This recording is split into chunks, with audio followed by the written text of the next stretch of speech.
things. Number one, civil authority exists to restrain vice, and church authority exists to promote virtue. We're not looking to the government to create virtue. And if you are, you're adorable. Government does not create virtue, right? How many of you look at current political landscape and say, well, there's virtue for you, kids? It's not. The job of the civil authorities is not to promote virtue, but to restrain vice. So when it comes to civil authority, it is simply this. People are sinners by nature and choice. We're not good in getting better. Lie is a pernicious and powerful illusion and delusion. The more we increase technology, the more we increase the capacity to cause human suffering and death.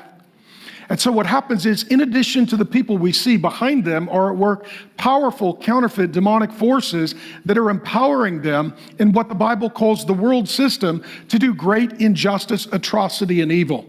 This includes lying and false testimony and murder and harassment and assault and all kinds of things. And if you believe the Bible, you believe that this world is a dangerous place to live, and that there are people on this planet who are foe, not friend, no matter what you do. Now, that being said, human life and flourishing matters to our God. Our God is the living God. He made us in his image and likeness to live. And as a result, he wants the government or the state to preserve human life. Now, those who don't believe the Bible, here's what they are doing. They are seeking to decriminalize and defund, which leads to destruction. Some would say, well, so many people are committing this crime that we should decriminalize it. And what we should do is we should defund the police who are enforcing that which is a crime. So if we decriminalize the behavior and we defund the law enforcement, the assumption is that life will get better, and the truth is it only gets worse. This is not just an ancient text, this is an eternal text about how everything works. I'll tell you this, I come from the future. I'll give you some examples since you asked, and thank you for asking.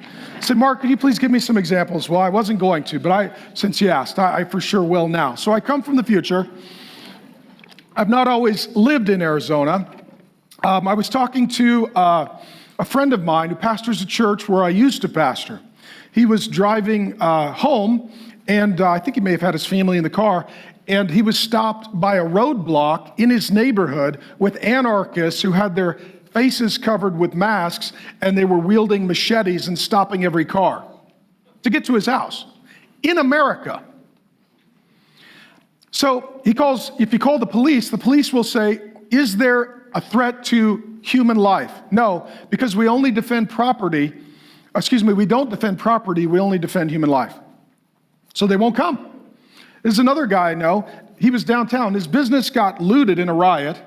It wasn't covered because there's no such thing as civil unrest insurance. So he saved up the money and he took out a second mortgage and he restocked his store to reopen, and they looted him again and bankrupted him, and he's out of business.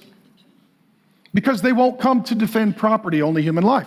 Well, this pastor friend of mine, he finally gets to his house, comes to find that in his front yard, there is a naked homeless guy showering under the hose. Kids are like, what's going on, Dad? Let me say this. If you live out in the country and you take a shower in the hose in your front yard, I'm not saying it's right, but that's your property. When you come to your house in the city and there's another naked guy with your hose, that's just wrong, amen? Okay? That's not rural, that's wrong. Now he's got homeless people, because here's what happens. When you decriminalize drugs, let's say pot, do the drug dealers suddenly go find good paying, honorable jobs? Or the drug dealers like, oh my gosh, we can't sell weed anymore. They took a vote. Everybody go get a blue vest, go sign up at Walmart. We're gonna stock shelves and be graders. We're good with people and selling stuff, right? No. What do drug dealers do? They change their product to heroin and meth, which now means you have a far worse drug addiction problem, which leads to mental illness and problems, which means then they tax people to create safe spaces to get clean needles so that they can get high and they can take heroin and black tar heroin, and they can do so in a way that is safe and protected by the government. And then we decriminalize panhandling and loitering. Well, then all of a sudden, people are living at the park that I used to take my kids to. I couldn't take them to anymore. I showed up one day and there are needles at the park. There are used condoms underneath the swing set. I'm not even making this up. My son said, hey, let's go for a walk, Dad. We go for a walk, and there is prostitution in the woods, and we come across prostitution in effect in the woods at the park. Son, we can't go to the park anymore. Where we used to live, there is a school that is nearby. When COVID hit and the school was unoccupied, those with mental health and drug addiction that had been decriminalized, they moved onto the property of the school. So when they reopen the school, they don't want to remove those who are squatting on the school property. So now the kids can't go out for recess.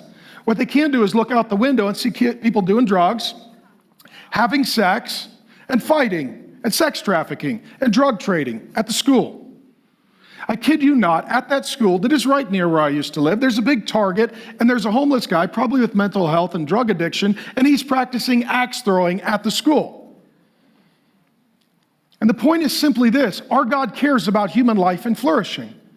And when people are like, what do we need laws for? We need laws because people are sinners, the world is broken and fallen, Satan and demons are real, and if you let people do whatever the hell they want, all you get is hell. That's what happens, okay?